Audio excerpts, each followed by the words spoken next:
Hello everyone, I hope you all are doing well and the preparation is in full swing. I'm making this video in which I'll be dealing with how to approach Indian polity, because that's a question I get. I've been asked a lot of times that what should be our approach towards Indian polity. So first of all, let's understand Indian polity is a very important part of UPSC prelims. I'll be focusing mostly on prelims. It's a very important part of UPSC prelims, and if you can see last 5 years or even more than that, 6 to 7 years, you see the number of questions have been somewhere around 15, 20, sometimes it has gone to 24, 25 also. But that's the basic number of questions which has been asked from polity, which makes it a very important subject for UPSC prelims.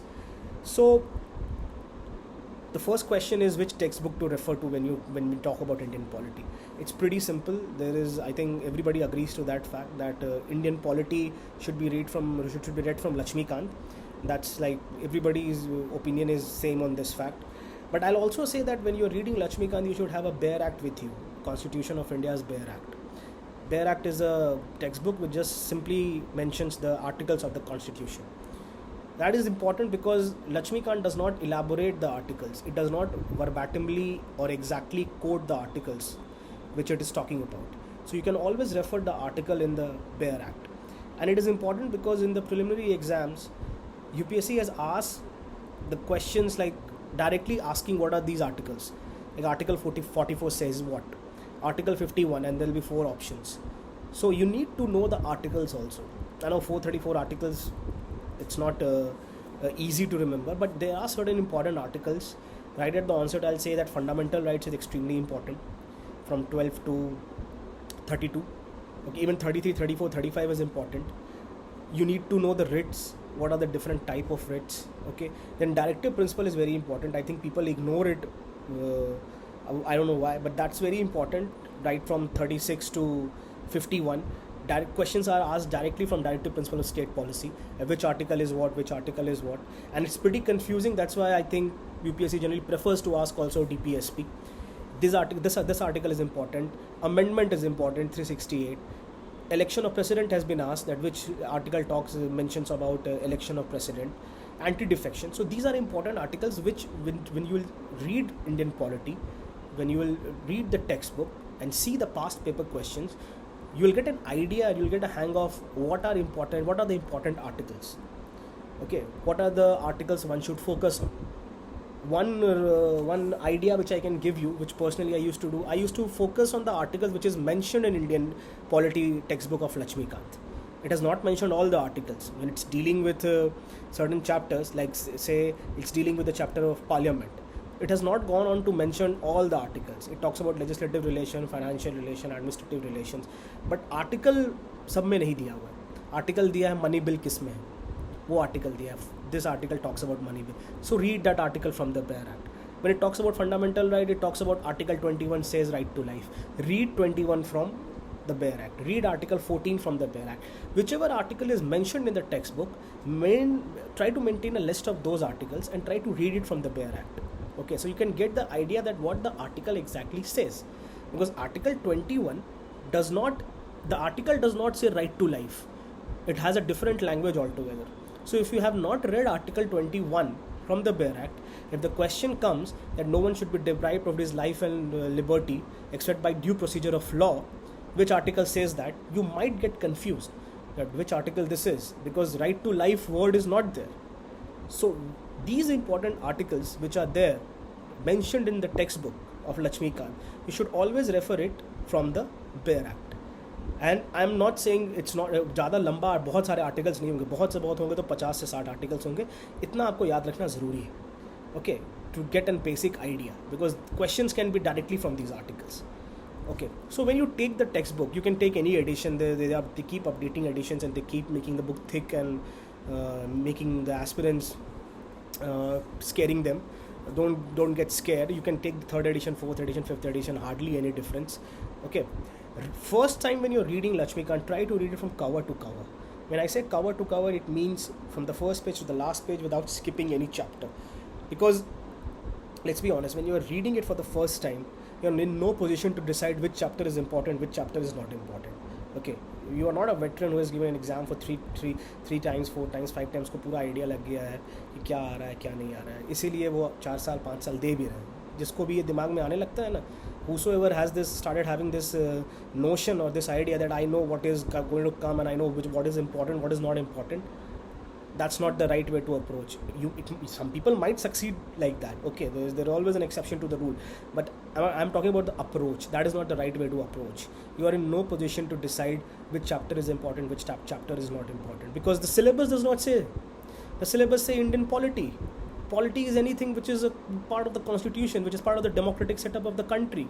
So how can you decide which chapter is important, which chapter is not important? So first time when you read the textbook, try to read from cover to cover. Okay, that's absolutely important. Second thing which I request all of you to please pay attention to this is don't underline too much when you're reading for the first time. And when I say underline, I have a strict issue. I have a lot of issue when somebody uses pen to underline on their textbooks.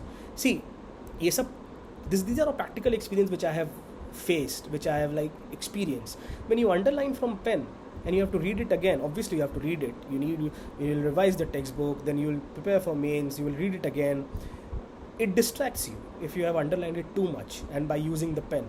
That's why even if you want to underline, if you find something is important, it looks to you that it is important, use pencil, not pen, so that you can rub it all and then you can start afresh, because it distracts you. It creates a lot of distraction when you are reading something which is heavily underlined, and that too by pen, and that too by multicolor pen, blue, red, whatever you're making a rainbow in the book. Don't do that.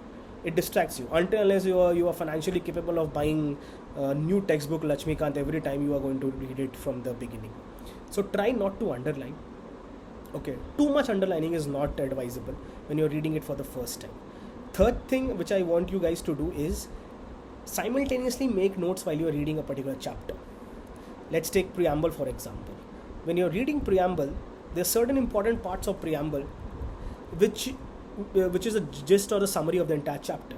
So you make notes right there when you're reading it. Don't wait for when you're revised, then I'll make notes. Let me read it for the first time. No. First time you have all the time. When you're reading for the first time, you have all the time, you have all the dedication. Try to use that. Okay, so let's come to preamble. It says it was a part of the objective resolution. First point, preamble was part of the objective resolution. Second point, preamble objective resolution was introduced by Pandit Jawaharlal Nehru. That's the second point. Third point, preamble was considered, it cannot be amended in Berubari Union case. Third point. Fourth point, Keshwananda Bharati ruled that preamble can also be amended. Hence, preamble can be amended. That has been asked in the preliminary examination. How many times preamble has been amended? The words which have been inserted in the preamble: socialist, secular, integrity. Which amendment? 42nd Amendment, 44th Amendment, 76 and 1976, 1978. You're done. That's the summary of the preamble chapter. And why it is important? Because let's say 15 days, 20 days before the exam, you can't read the entire book cover to cover. Okay, it's not possible. Even if you try to do that, you'll not be able to do it with all your concentration, because your mind will be wavering into different directions. ये वो भी पढ़ना है, ये भी पढ़ना है, ये छूटा हुआ है, वो छूटा हुआ है. So that's when these notes come very handy. This is when all these notes which you have made, your self-made notes, is very handy, because you have read the book, you have extracted I'm not saying important part, but the summary of the chapter, and you have put it in your notes. So that when the exam is approaching, you take your notes, you read it, and you have the entire summary or the entire concise edition of the Lakshmikant. So make notes while you are reading.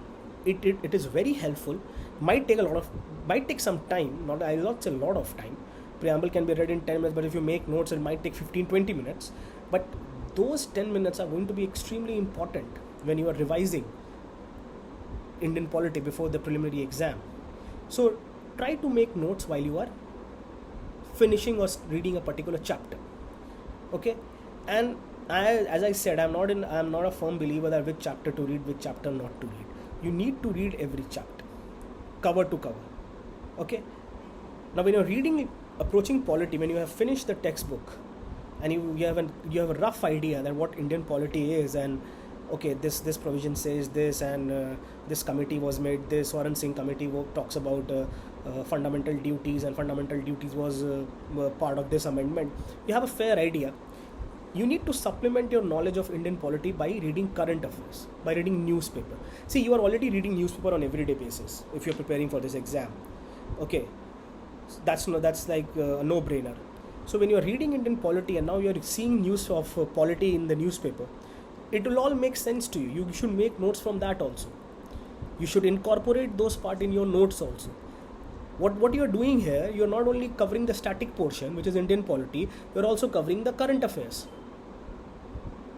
which is a part of Indian polity, which is part of this entire syllabus, current affair, the most important part. So when you are reading about, let's say, Indian polity, fundamental rights, and then there is a case decided by the Supreme Court on privacy, so you put that in your notes, you make it a part of your notes, that okay, right to privacy is now part of your fundamental right to life. Okay, Sabrimala judgment, various government decisions, various government announcements, okay, various schemes. These are all, like say, let's say prohibition in Bihar, banning of liquor in Bihar. That provision, that prerogative or the power of the government is flowing from directive principle of state policy. There are article in directive principle of state policy which talks about that. Universal, we talk about uniform civil code. That's following from Article 44 of the Constitution. So when you're reading current affairs and when you're reading Indian polity, you need to read both them in tandem. You need to have a balance. Textbook तो आप पढ़ ही रहे हैं, ठीक है, आप उसका notes बना रहे हैं, but current affair is also important. Okay, so whenever you read a newspaper and you see something is related to Indian polity, make sure that is part of your notes, because that not only helps you in understanding the static part, but also helps you in covering the current affairs. And that is why the reading newspaper is absolutely important. So when you have finished the textbook, okay, when you have a bare act with you, where you are seeing the important provisions which is mentioned in the textbook or which is mentioned in the newspaper, 226 article is mentioned in the newspaper, you immediately refer to the bare act, that what is article 226? It's the writ jurisdiction of High Court. Okay, so these are all basic things which one needs to do while covering Indian polity. See, it's not a rocket science. It's a very simple approach you have to take. You don't need to complicate all these things. You need textbook, Lakshmikant, you need bare act. While you are reading, make notes. It's a very important part. And when you are reading newspaper, you find anything which is related to Indian polity, make it a part of your notes. Okay, this is how you approach Indian polity. If you want to add on to that, chapters you read, you can solve mocks related to that chapter. Okay, that will also help you that how much you have understood the concept, how much you have understood the fundamentals. Because see, polity has a lot of dates, a lot of committee names, a lot of names of a lot of people who was part of this committee, who was part of the Constituent Assembly, who died and who was replaced. These are very important in polity. That is why note making is important. There is an entire section of constitutional bodies where who appoints, what is the duration of his tenure, how the particular person is removed, who removes him. These are all there in the textbook, and in the last moment you can't just go on and see every chapter. So I used to make a table. Okay, like Supreme Court judge, High Court judge, governor, president, election commissioner, UPSC member, State Public Service Commission member, and then there will be columns. They are appointed by different names, tenure, different names, different duration, whatever is prescribed in the Constitution, removal on ground, because the grounds are different for each one of them. So you make notes, you make a table, and suddenly you see your entire 10-15 chapters are summarized like that on a chart paper. आप लगा सकते हो अपने पास, या आप text book में भी, copy में भी इसको बना सकते हो. आई डोंट बिलीव इन, मैं साटता वाटता नहीं था. I use to make this in my text book, in text notebook, and I use to read that. Because see, there's a chapter on constitutional body in Indian polity, and there's a chapter on non-constitutional bodies in Indian polity. Okay, various offices, and they all have the same process. कौन appoint करता है, कौन हटाता है, टेनियर क्या रहता है, किस ग्राउंड पर हटाया जाता है. Reading, first time you read and you keep making that chart. You make that chart, you keep adding the name, and you keep doing that. At the end of the day, the entire 2 hours or 20-25 chapters is summarized into one chart. So that's why this note making is very important. Okay, that's why you should make notes while reading it. बाद में करने की ज़रूरत नहीं पड़ेगी. It will save you a lot of time. And also, having said that, lastly I'll say solve as many mocks as you can. That's very important. It gives you a clarity. It makes you understand, okay, where you stand. कितना आपको समझ में आया है. गलतियाँ होंगी, कोई बात नहीं, वो होती हैं, एग्जाम रूम में भी होंगी, मॉक में भी होंगी, ठीक है. The purpose is to minimise those mistakes while you are in the exam room. So that's how you should approach Indian polity. You will find a pattern in Indian polity, chapters of Indian polity, like fundamental rights. They are classified in different headings. Okay, right against exploitation, freedom of speech, right to equality, and there are certain fundamental rights which are under that bracket. Right to equality is 14 to 18, 17. So you make that chart. You make that flow chart, whatever suits you, or in the notebook you write right to equality 14, 15, 16, 17. Okay, in the last moment it helps you a lot, because the questions are asked like that: which are the fundamental rights fall under the category right to equality? So these things you need to be smart about. You need to be aware of how to make notes of Indian polity. As I mentioned, constitutional and non-constitutional body, it's very easy. When you read, you'll understand how those notes can actually help you in saving you a lot of time. Then there are various motions, which is in the chapter Parliament: cut motion, token cut, policy cut. You write those motions and just make the distinctions in your notes. Okay, this motion, policy cut by Re1, by ₹1, token cut by the following amount. It all be very handy. You'll realize at the end of the day you have this 10, 20, 15, 20 pages for Indian polity at the end of the day. A 200, 300, 400 page book has been summarized, or has been briefed into, or has been packed into 20, 25 pages. Saves you a lot of time. That time can be used in something else, which might be your weak part, or which might be you might not have given proper attention to that. So that is important. That's how you should do it. Textbook, Lakshmikant, Bare Act, make notes, read cover to cover. Try not to underline. I'm not saying you will not do that. Try not to underline. Even if you have to underline, use pencil instead of pen. Okay, and read current affairs of Indian polity, whatever news you get, whatever booklet you are reading, but read from newspaper and try to make it part of your notes. It will all help. It will all add. It will all help you during your preliminary exam, and that can be a game changer. Indian polity can be a game changer. So that's how you should approach Indian polity. It's a very beautiful subject. It's a very easy to understand subject, and it's a very scoring subject. So with this I'll conclude, and thank you for your patient listening. If you guys have any recommendations or any comment, please feel free to express. Thank you. Have a nice day.